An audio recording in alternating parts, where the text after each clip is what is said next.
Madhyoli Charanam, Jayanandalala. Today is special because we're going to go to a temple. What temple, if you ask? It is a temple in Kerala. So we're going to go all the way to Kerala. And so what temple comes to our mind when I say Kerala? Yes, Lord of Devi temples. But there's one temple that stands out. It's the tip of Kerala, and that is the Ananta Padmanabhaswamy temple. The beautiful Lord lying on that beautiful Adisesha. That comes to mind. And that's a very famous temple in Kerala, in Trivandrum, Thiruvananthapuram, to be specific. And like always, we go to the roots, right? How did that come to be? How did that temple come to be? Let's go to the way back. How did the Lord come there? For that, we have to go all the way north. All the way north to Kasaragod. Now, if you see Kerala's map, the map of Kerala starts with Kasaragod on top. That is the tip of Kerala in the north. And the tip in the south is Thiruvanandapuram on the seashore.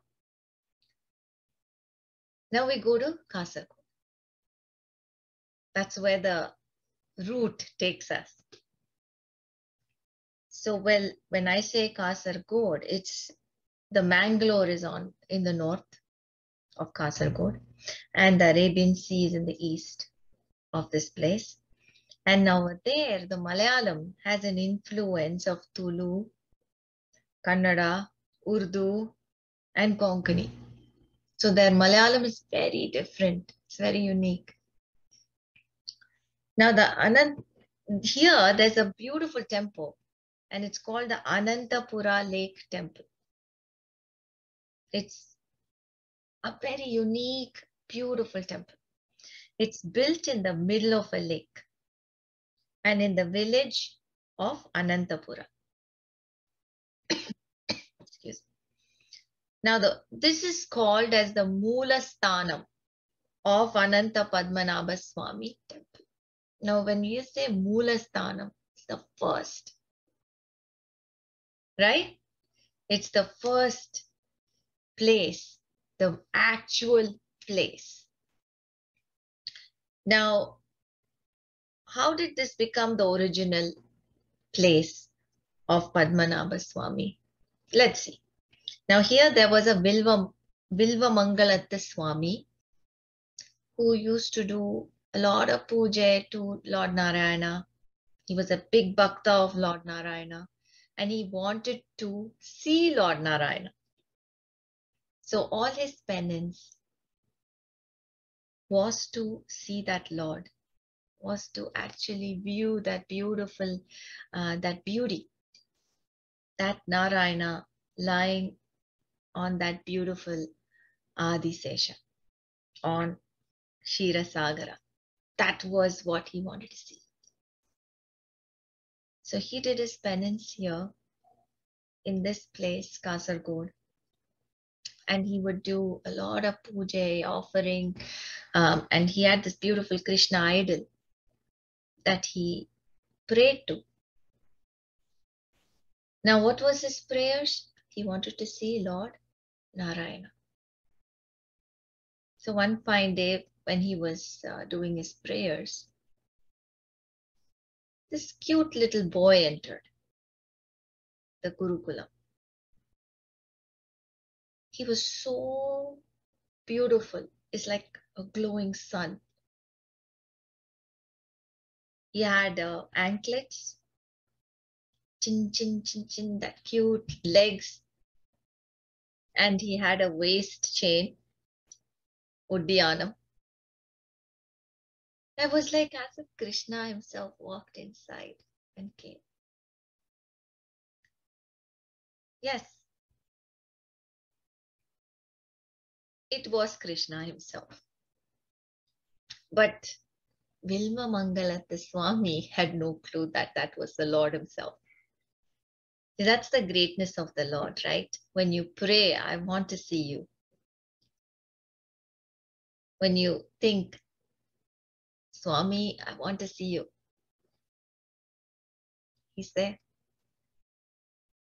But it is our stupid mind that doesn't recognize him. It doesn't recognize him. So Bilva Mangalatha Swami is engaged in his prayers. And this little boy enters with that anklet, chin, chin, chin, chin, that sound, cute little legs. He enters and he sits beside him. Now, after the puja, he saw this little boy and he inquired, "Where is your mother? Where is your father? Where are you from? Are you lost?" So the little kid smiles at him. There was something that drew the sage towards this little kid. It was like a magnet. After all, who's he, right? After all, it's the Lord Krishna himself. Can I say more than that? He is a magnet. Even his name is a magnet. So when he asked all these questions, the little kid said, "I don't have anybody. I'm all alone. I did not get lost, but I'm all alone. I just want to be here, if that's okay with you." So the sage says, "Yeah, sure, you can be here. You can definitely be here. I'm after all alone here, so it's okay. You can give me company. But you should not disturb when I'm doing puja," he says. Now this is a 5-year-old. And do you think 5-year-olds will listen? Forget 5-year-olds. This is Lord Krishna 5-year-old. The most mischievous, all put together, all kids put together as Lord Krishna when he's 5 years old. So he nods his head, "Okay, I won't disturb you." So he starts, everyday puja and all that is starting, and as usual, rituals are going on. And this boy is like zapping away here and there, zoom, zoom, He's like, he's not sitting in one place. He tries his best to disturb the sage in whatever way possible.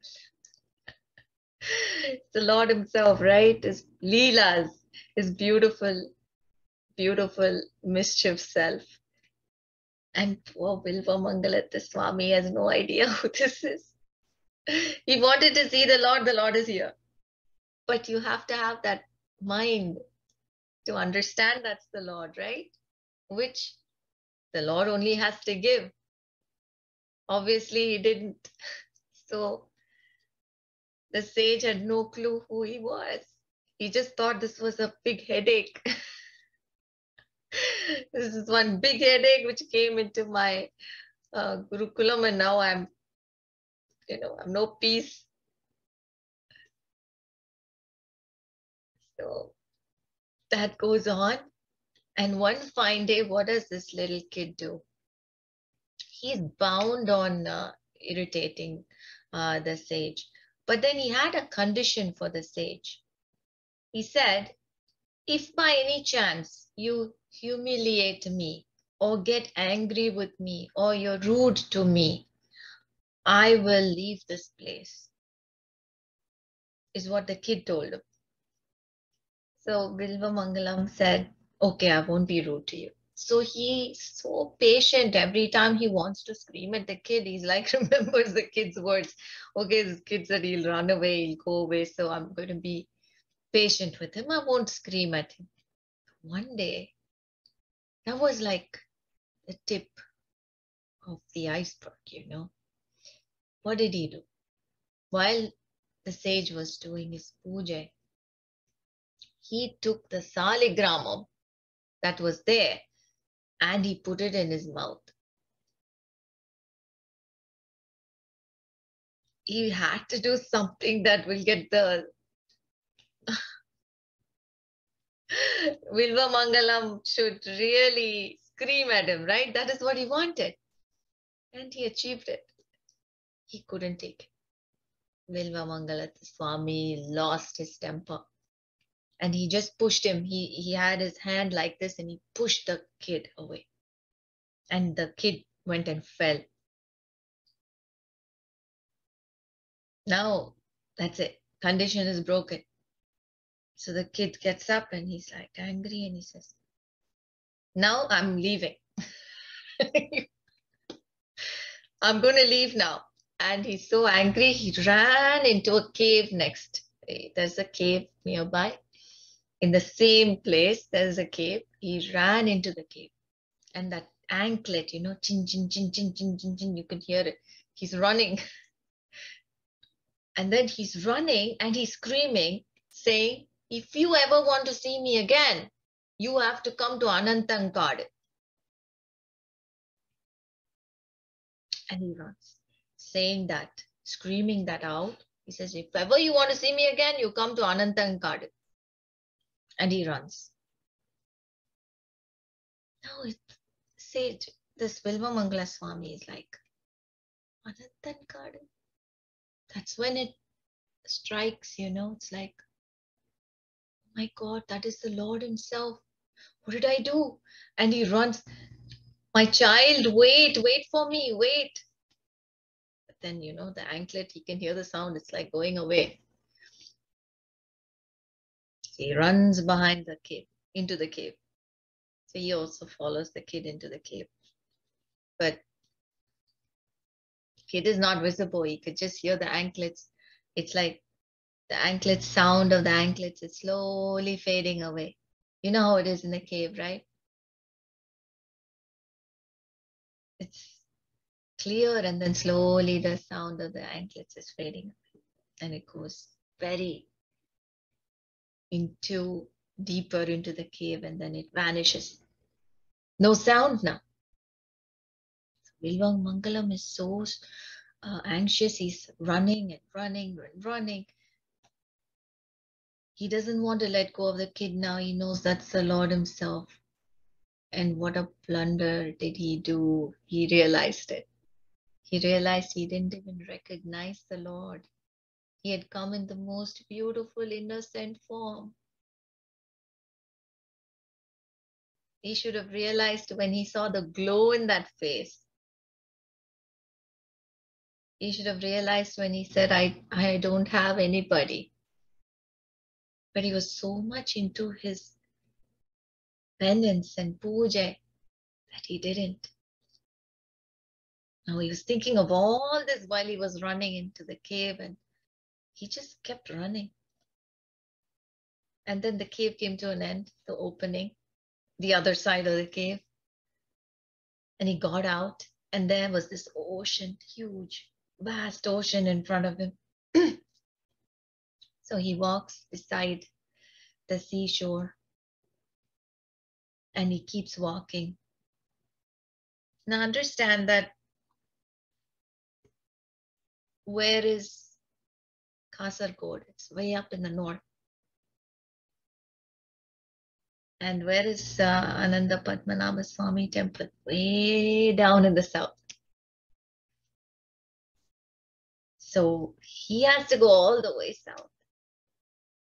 For us, it's very easy, right? You take a car. It's 500 plus, something kilometers. It's not easy. But Vilva Mangalatha Swami just walked all the way. He passed so many temples. It was like a pilgrimage for him.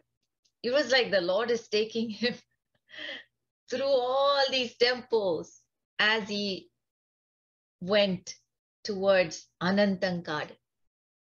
He had no clue where Ananta garden is. kept walking. On the way, he saw so many temples. He visited so many temples, but he kept walking like a madman. He was so tired. After days, he came to a kind of a dense area, and there was a small hut. He could see at a distance. There was a light in the hut. And suddenly the baby starts crying inside the hut. And the mother is scolding the baby. If you trouble me again, I'm going to go and leave you in Ananta. That's what the mother says to the baby. And Bilvamangalam is like all tired. He's like so tired, exhausted. When he hears that Ananta, he wakes up. He's like, did I hear Ananta? I think the lady just said Ananta. I need to go and ask her where it is. She says she's going to leave her baby there. She should know where it is. So he goes and knocks the door. So the lady opens. He says, Amma, you said you're going to leave your baby in Ananta garden. Can you please tell me where is Ananta garden? I want to go there. I'm in search of somebody. And she says, Ananta garden is right there. Go straight. He says, okay, can I have a wood with a fire in it? You know, those days they carry the wood and they burn the end of the tip of the wood with fire, with a cloth tied. So that is like light, because that's a forest, right? He needs light to guide him. So the lady gives him a torch kind of thing, you know, the wood with cloth tied, and that's their torch those days. So he takes that and he heads into the forest. Anantan garden. Pitch dark. Pitch dark. Nothing is visible. Suddenly, he sees a little light somewhere.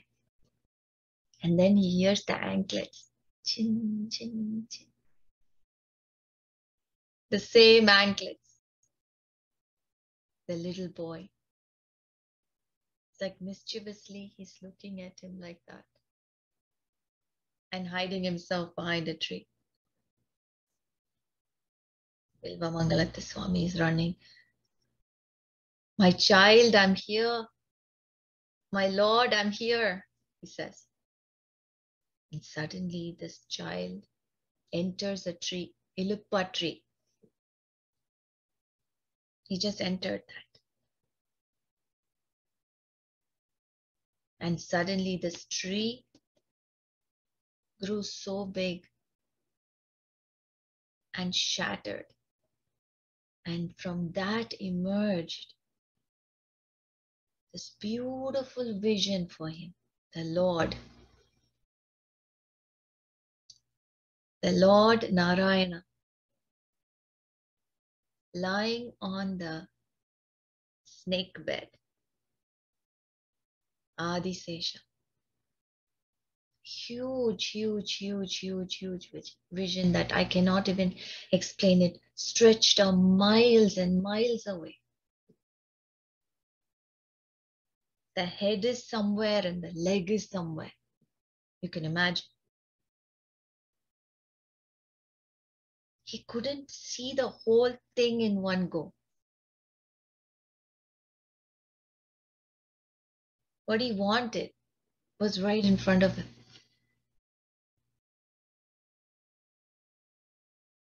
When he closed his eyes, with tears filled in his eyes, he said, Swami, I can't see you properly.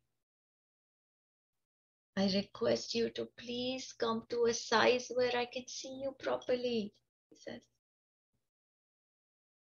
Please come, reduce your size. It's my humble request, Swami, he says. because he couldn't see the Lord. His face is somewhere, his waist is somewhere, his leg is somewhere. That's how huge he was. He was stretching miles.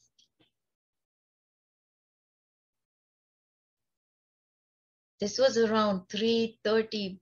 That was the time he gave Padmanabhaswamy this vision.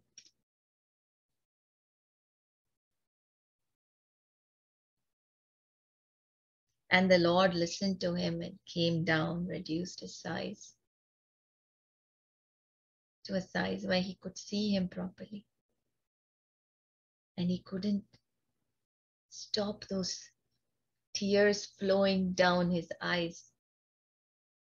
He wanted to give the Lord something. He was looking around here and there. I want to give him something. I want to offer something. This is not like an everyday thing, right? The Lord is right there. We'll forget everything. It's the best time, the best thing, the only best thing that can happen. So he was like, what do I offer? What do I offer? He looks around and he sees mangoes, manga, not the ripe ones, but the sour, the green ones. He saw manga, the unripe ones, and he takes it, he slices it, he breaks it down somehow, and he puts it in a coconut shell. All this he's running, rushing here and there, and he somehow finds a coconut shell and he places the manga on the coconut shell and offers it to the Lord, who's right there.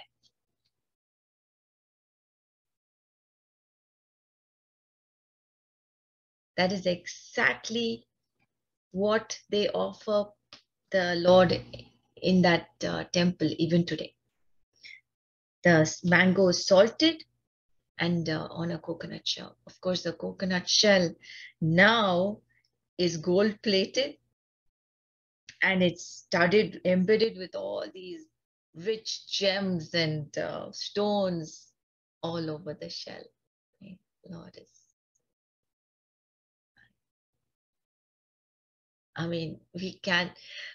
there's nothing else I can think of when I talk about or think about the Lord Padmanabhaswamy, right? He himself is like one jewel.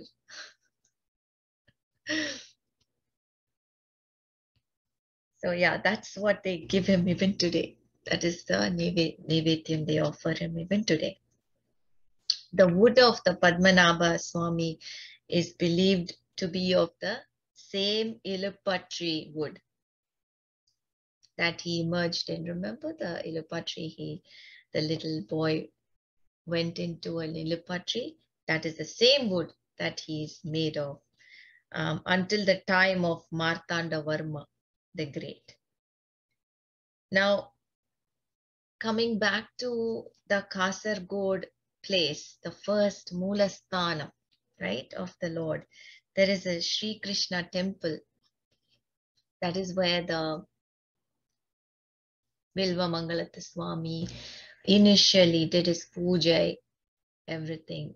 That same shrine is still there. Now, it is the Kasaragod today was a Tulu country before.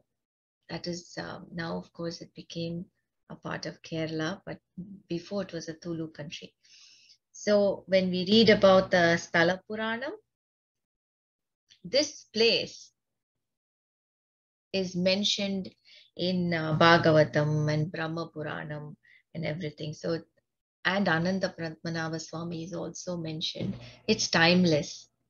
So there is no time. We cannot put a time frame. This is when this temple happened, or this is when the idols happened. You cannot put a time frame on these temples. And that is what makes these temples really unique and great. Now, there were a lot of constructions that have gone through, renovations that have gone through, but the idol inside is timeless. The Swami inside is timeless. Now, Kasaragod, Sanskrit, Kasara is lake or pond, and Kroda is place where treasure is kept. That is what it means actually. Now, the temple is in the middle of the lake, and this lake is actually a perennial supply of pure spring water. Now, where the spring comes from, nobody knows.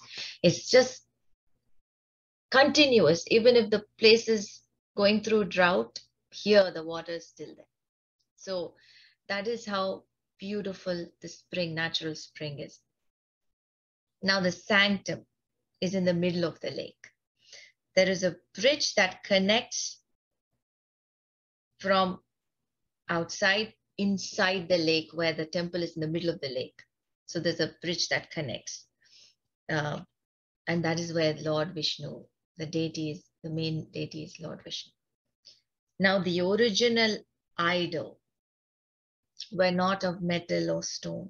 It's a rare combination of more than 108 medicinal materials called Kadu Sharkara Yogam. That is what it's called. Now, what does that mean? It's a combination, very rare combination of so many medicinal items. Like, for example, turmeric, pepper, honey, ghee, wheat, sand. There is sand from various places. It's not sand. For us, sand is sand. But here, sand from various places. Sand is by itself significant where you get it from. You know, so the river sand, sea sand, sand from ant hill, and the sand from the elephant tusks. All these sands are taken together, and then powdered shanga. Now, then sand from marshy land, bark from 4 fig trees, powdered mixture of gold, silver, and then sand from a crab's hole.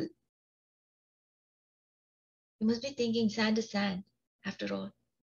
No, but these sand from various places makes it all the more unique and all the more auspicious, and whatever it is that they've made with all this mixture together, which gives that powerful effect of the idol, you know. That is what, it's just a few. Like I said, it's 108. I just gave a few examples, names, you know, for you to get an idea. On top of this, there's Kaduka, Nellika, and Jadika, and that's called the Tribala. That is also there. So all this put together, they powder it, and then they put it in a sesame oil, nallanai, and then they make this stone-like thing, you know. It's unbelievable, and that is from where this idol is made.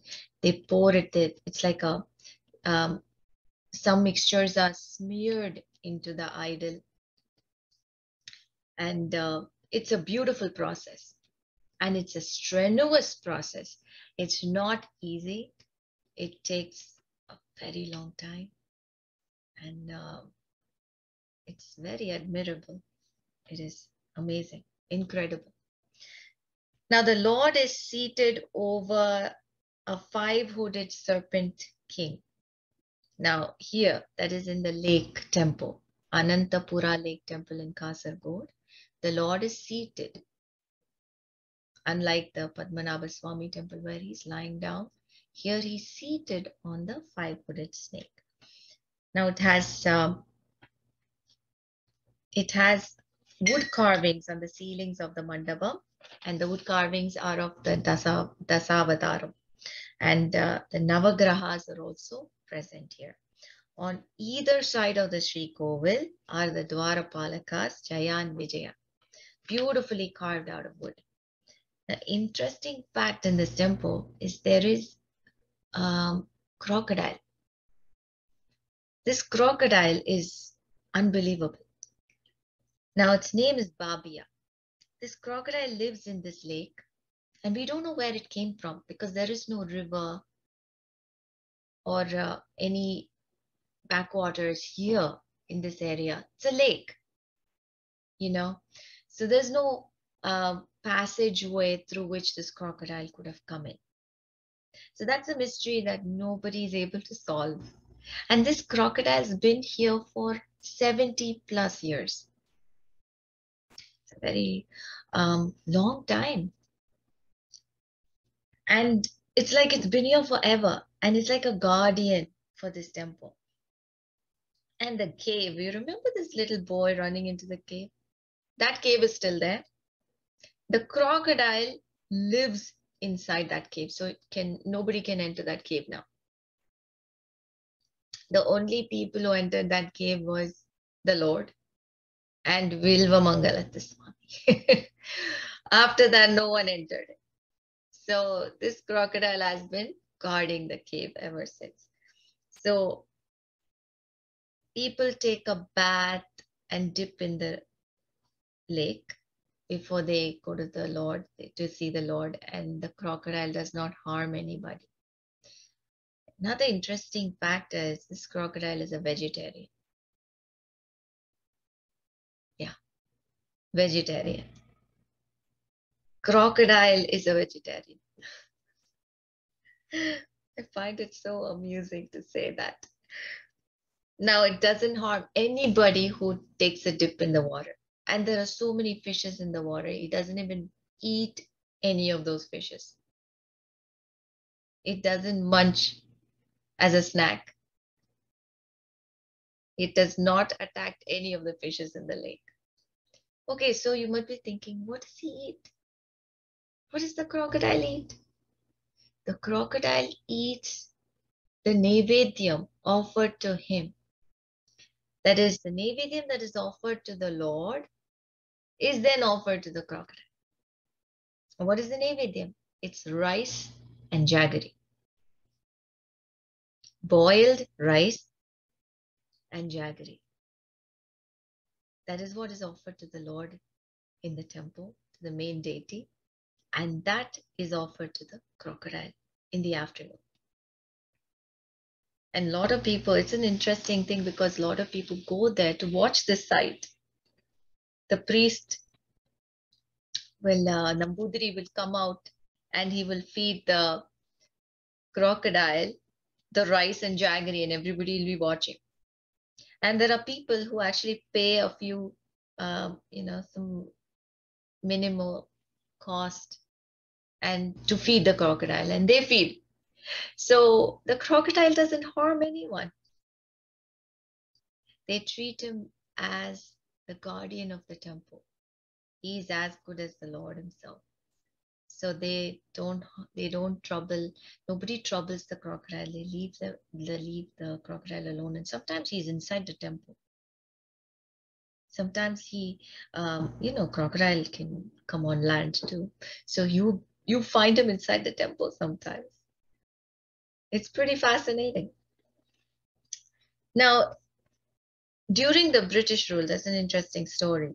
During the British rule, a soldier saw this crocodile and he killed it. That was during the British rule. 2 days after he killed this crocodile in this temple, in this lake, he was mysteriously bitten by a snake. Who? The soldier. He was mysteriously bitten by a snake and he died. So the people in the area said that it is the serpent god punishing him. Who's the serpent god? Adisesha. Adisesha is inside, right? Who the Lord is, the Lord is sitting on the serpent king. So that is what the people believed. The serpent king punished him and he died. The beauty is the crocodile was killed.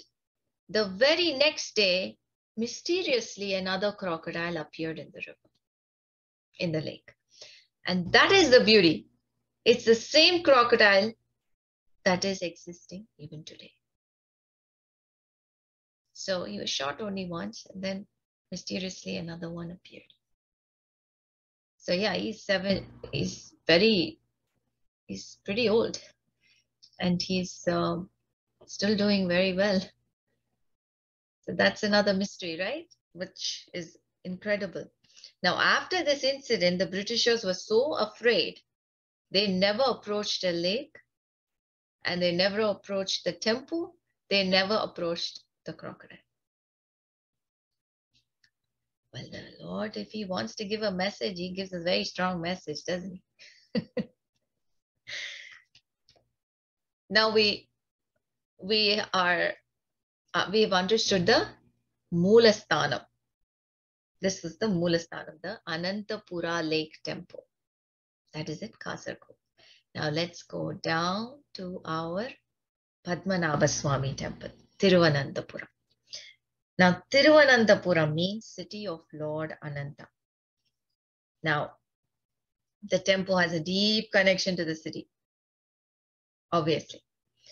Now there is a mix of Tamil and Kerala architecture. When you see this temple, there's a mixture of both. The foundation of the present Gopuram was laid in 1566. Even though the history of the temple is timeless, like I said already. Now, Lord Chaitanya Mahaprabhu, we all know, we have done a session on him. He has said that this is one of the 7 moksha kshetrams, and where Lord Narayana is ever present. That is what he said. Because he has also visited this temple. Chaitanya Mahaprabhu came all the way. You can imagine, right? He came all the way, and they all walk. Those days they don't have any transportation, any means of transportation. Their feet is what takes them, and the Lord is who takes them. It's the bhakti that takes them places. We've spoken about Nayan Mars, we've spoken about so many bhaktas. They just travel on foot, by foot. Now, on 17th January 1950, the then reigning king of Travancore, Martandavarma, surrendered the kingdom to Lord Padmanabha and thus assumed the title of Padmanabha Dasa. What does that mean? Padmanabha's servant. Wow. That has not been done in history. He was the first king to do that. He surrendered the kingdom to him. He said, "You are the king. I'm your servant." The king did that. That is not done in history. That is done here in this place. And Martandavarma was the one who started it. He also stated that all his successors should follow the same tradition, and it was followed. And till this day, to this very day, the royal family still continues duties towards their king, Lord Padmanabhaswamy, the king. First time where the Supreme Lord was declared king. He's already king.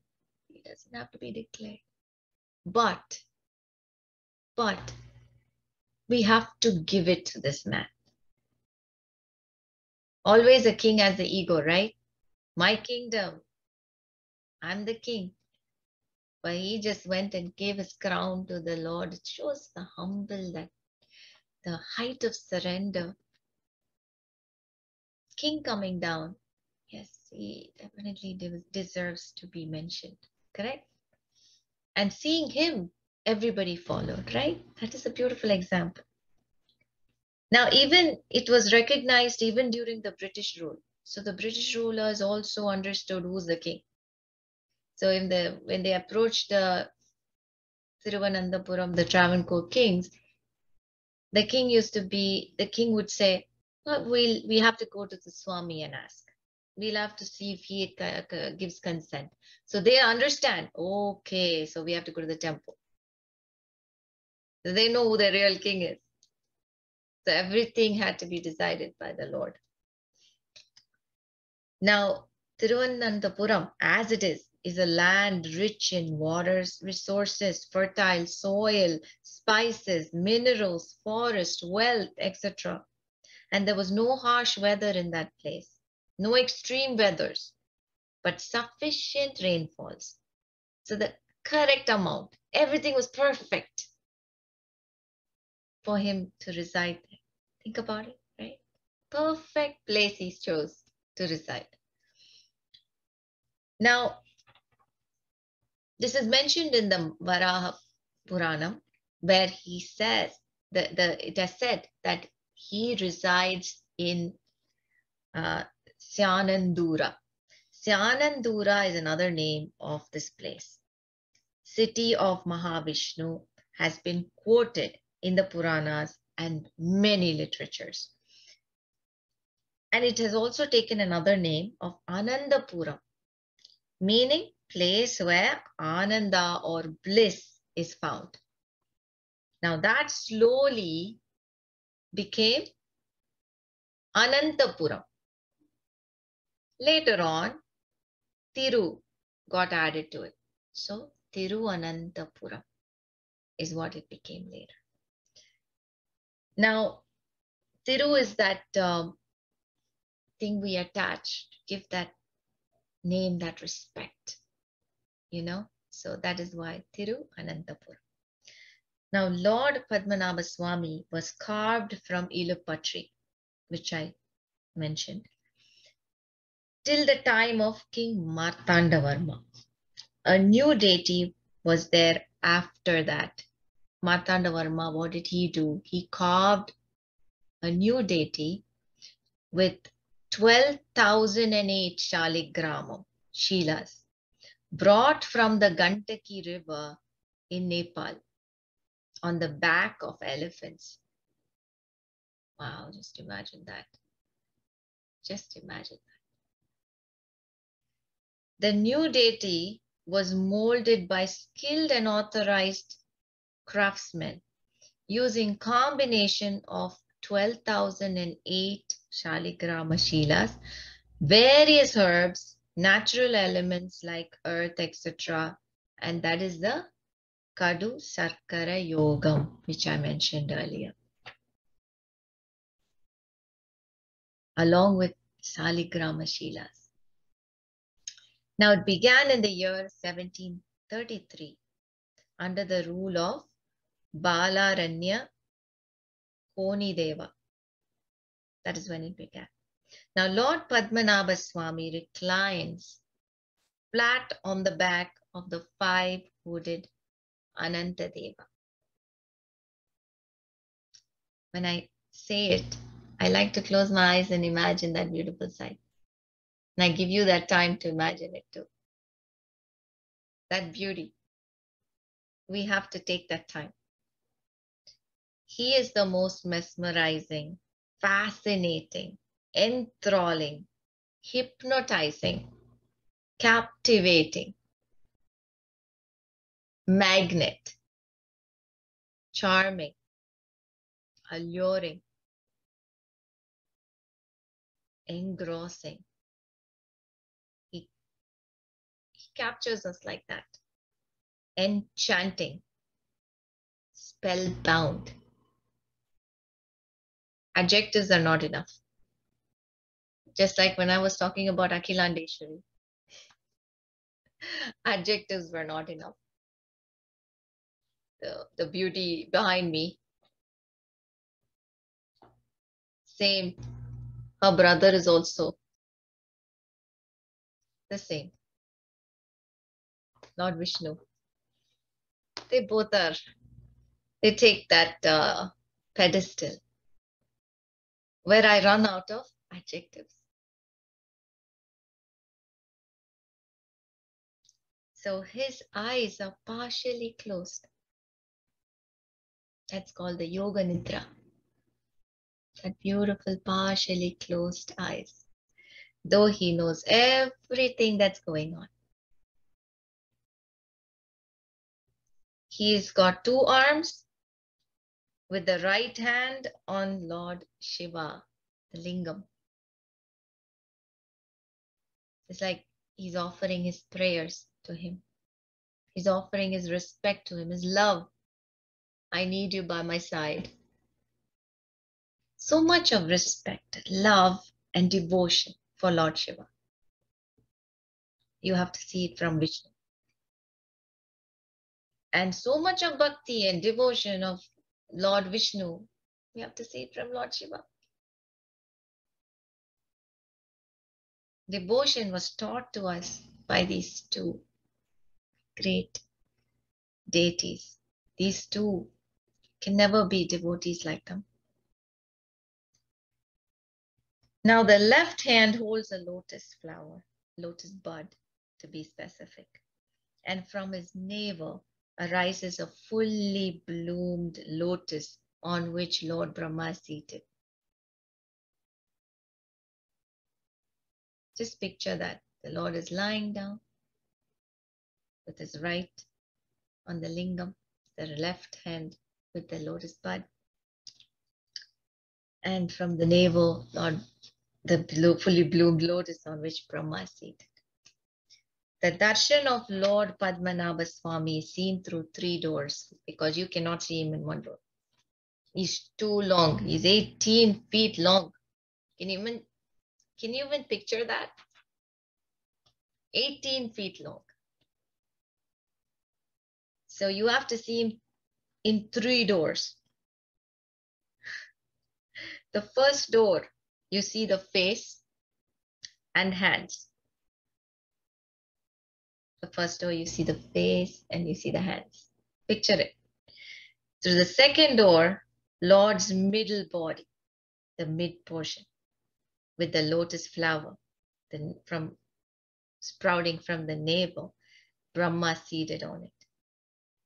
And you see his consort Lakshmi Devi and Bhuma Devi and sage Markandeya, sage Brigu, sage Narada and Garuda and Saptarishis, Suryan, Chandran, all of them are standing there, their hands. It's huge, huge, huge. Beautiful, beautiful. Third door. Past that, we go to third door. The most precious, his feet. Most precious, his feet, is seen. The entire back wall of the sanctum is filled with carvings of the devatas. Thousands and thousands and thousands of devatas carved. The temple is spread over 7 acres of land. Massive granite walls, which measures 20 feet in height.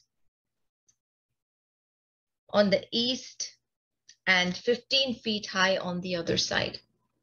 Combination of both Kerala style and Dravidian style is used in the architecture of this temple. They complement each other beautifully. Inside is mostly Kerala style. And the Raja Gopuram that you see outside is Dravidian style. When you see it, you'll know. It's like the temples in Tamil Nadu. Beautiful Gopuram. The foundation of this Gopuram was laid during the reign of King Aditya Varma in 1565. And the work commenced during the reign of King Martanda Varma. Now, there was a fire that happened in this temple, and because of that, that is why the Lord was made of wood initially. Initial Padmanabhaswamy the idol was made of Ilippa wood. The Shri Kovil is rectangular in shape. The entrance on the northern side has this famous Swarga Vasal, gateway to heaven. And there are 3 entrances, one in the south and east and the north. Now, 10 1,000 master craftsmen and masons, along with 100 elephants, had worked round the clock to complete this work in 6 months. Think about it. There is a mandapam with 1,000 pillars here, lavishly jeweled pillars and carvings on it. This is where the Kootu Ambalam stands. Kootu Ambalam is where the Hall of Arts and Performances are performed there. Now the deities in this temple. Let's go on a tour. Vishwaksena, next to the Garbhagriha, Commander-in-Chief of the Lord. In all Vishnu temples, Vishwaksena is a must. You'll see him. Lord Rama, Sita Devi, Lakshmana, and Hanuman. Then, 8-armed Ganesha. Ganesha is already powerful with 2 arms. Here he has 8 arms. 8-armed Ganesha. Next Sannidhi is Shri Swami temple. Now the southernmost part of the temple, near the entrance, is where he's located. Second major deity of the temple. That is Narasimha-Swami. And he is in his Ugra Rupa. That is angry form. Hence, Ramayana is recited always when the shrines open. So when the shrines open, somebody is reciting Ramayana. Now, Vyasadeva temple for the sage Vyasa. Then there is the Shri Krishna temple. Lord Krishna is Parthasarathi, is the third main deity of the temple. Now there is the Kshetra Palaka, northern side of the temple, the protector of the temple, and that is Bhairava Swami, Lord Bhairava. And the Lord Ganesha is also present in the same Sannidhi. Now there's Dharma Shasta, that's another Sannidhi. The Lord Ayyappan, another name for it, right? Shasta. Then there is Lord Hanuman and Lord Ashtanaga Garuda. Very powerful. Near the Dvajastambam, flagpole. Now the ceiling has the Mahameru Chakra in it. Now there is another interesting Sannidhi, Agrashala Ganapati. Now this Ganapati is very special because he was installed in the temple kitchen. Why is he installed in the temple kitchen? So that he oversees whether the Annadanam service is going okay. So Lord Ganesha is watching whether the Annadanam service is done properly in the temple every day. Now what are the festivals that happen here? Janmashtami, Swargavasal, Ekadashi, Thiruvonam. Now for Thiruvonam, it's the day the Lord made his divine appearance. So here it's a special thing, you know. The Onavillu is the most famous offering that is given to the Lord. It's offered to the Lord Padmanabhaswamy by a special family. Vilayal Veed family. They've been making it for generations and only they make it. They carved the Onavillu after observing a 41-day fast prior to the festival. It is a bow. It's a broad bow kind of thing, you know, it's like a plate. It's a broad bow kind of thing made of a broad piece of wood on which miniature paintings of Dashavatarams, Ananda Shayanam, or Sri Rama Pattabhishekam, all this is painted on it. It's red in color. It's got these colorful paintings on it. It's very broad. And Sri Krishna Leelas, all this is painted on it. And they offer 12 Onavillus to the Padmanabhaswamy that day on Tiruvonam. Now Navaratri is celebrated. Saraswati Amman is brought from Padmanabhapuram palace in Kanyakumari, worshipped in the Navaratri Mandapam for Navaratri. Kalabam is applying sandalwood paste on deities for 1 week, beginning from the last 6 days of Dhanurmasam. Kalabam is applied on the Abhisheka and festival deities of Lord Padmanabhaswamy, not to the main deity, because the main deity is made of Kadu Sakkara Yoga, correct? So they don't apply anything on it. Now, this is done only by the Nambudiri Brahmins. Now, Shivaratri is also celebrated here. Special pujas are conducted to the Lord here, Bhairava. And then Mura Jabam. This is very special because 56 days of chanting Vedas, Vishnu Sahasranamam, Jabam, and other rituals by rotation, Veda Jabam and Mantra Jabams are done inside this temple, Nalambalam, and then Sahasranama Jabam. All this at noon, and Jala Jabam. There is a Jala Jabam in which the priests are standing in the Padma Tirtham, that is the Tirtham in this temple, and standing in knee-deep water while they're doing the Jabam. The whole time they're in knee-deep water in the evening. And then there's Laksha Deepam. 1 lakh lamps are lit. I'm sure we have seen that video of that lamp being lit in Padmanabhaswamy temple. It's a sight to watch. Thousands and thousands of devotees flock to light the lamp here. 1 lakh is not a small number, right? And then there's Aipasi and Panguni, Utsavam. Lord is carried on various Vahanas, Garuda and Kamala Vahana.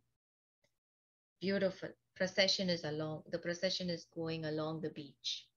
That is on these Aipasi and Panguni Masa. Now let's get to the interesting part, the miracles in this temple. Miracles.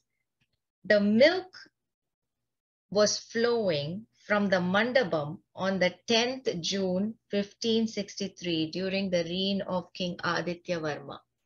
Yes, milk. Again next year from the southern side, they saw milk flowing there was milk gushing out of the ground of the temple. And then 2 years later, again it happened, milk gushing from the ground.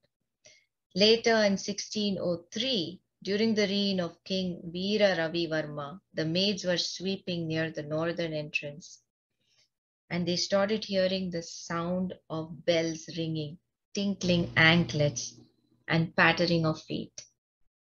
It has to be that little Krishna, right? So they heard all this noise. Then again in 1628, bubbling milk was found flowing from the floor near the Sri Rama Sannidhi. King came and saw it and took a small quantity of the milk and he drank it. Now, it is understood that the Lord is lying on the Adisesha, Ananta king, and the whole place underground is Ksheerasagar. What is Ksheerasagar? The milk ocean. Can you imagine that? It's beautiful. Why would milk gush out then? It's granite. Now what the king did after that is he poured hot lead in all those joints that were opening up and the milk coming out. So he didn't want the milk coming out, so he poured hot lead and closed it to prevent the leakage of milk. Now, after the construction of the temple was over, a lot of renovations happened now and then, right? They opened the temple. King Aditya Varma and Queen Dharani, they wanted to restart the puja. They saw a huge serpent in the middle Sannidhi. This continued happening Unbelievable, unbelievable. This continued happening, and later on, when the Garbhagriha was opened again for Nevedyam, another serpent was seen inside. Now, there was fire that happened in 16th century. That was especially when the Muslim invaders came in. That was what burnt the Padmanabhaswamy idol, but the whole idol did not get burnt, though the temple was kind of burnt down. The Padmanabhaswamy idol was not touched. Only his 3 fingers were burned and his left leg was broken. Other than that, the idol was intact. That is also another miracle. Now, the most interesting miracle. The Maha Ganapati Homa in this temple was conducted earlier with offering 1008 coconuts. This is the usual tradition. Everybody who came, the king, they used to do this homam and they gave 1008 coconuts. They offered to the Ganapati. Now this king, who was at that time, the king at that time, thought that 1008 was too much of coconuts. So he kind of reduced the offering. The next day, as the homam was going on, the tantri, the priest, asked the king to touch his shoulder.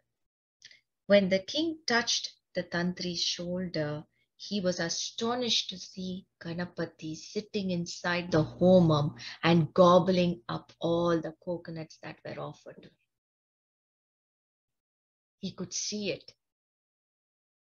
He could visualize it. He got so scared. He said, no, we are giving 1008. We are not going to reduce the amount. That's what Ganesha is, right? Many times the cleaners of the temple, the devotees have heard a roar of the lion. Now that's the Ugra Narasimha Murti. When the temple worship ceases and it's all silent, they hear a lion roar. Wow. Incredible. As the temple sweepers have said. In the same shrine, a king was saved. How? I'll tell you. There was the Shri Swadi Tirunal. That is the king. He was poisoned by the Nambi of the shrine in the Tirtham. Now the king drank it with full faith because the Tirtham, he added poison to the Tirtham and he was offering it to the king. Now the king saw that the Tirtham was not okay. The color was very different, very strange color, but he still drank it thinking of the Lord Narasimha. He still drank it. But the minute he drank, the Nambi fell dead. He dropped it as if he drank. Do you see? And the king was unharmed.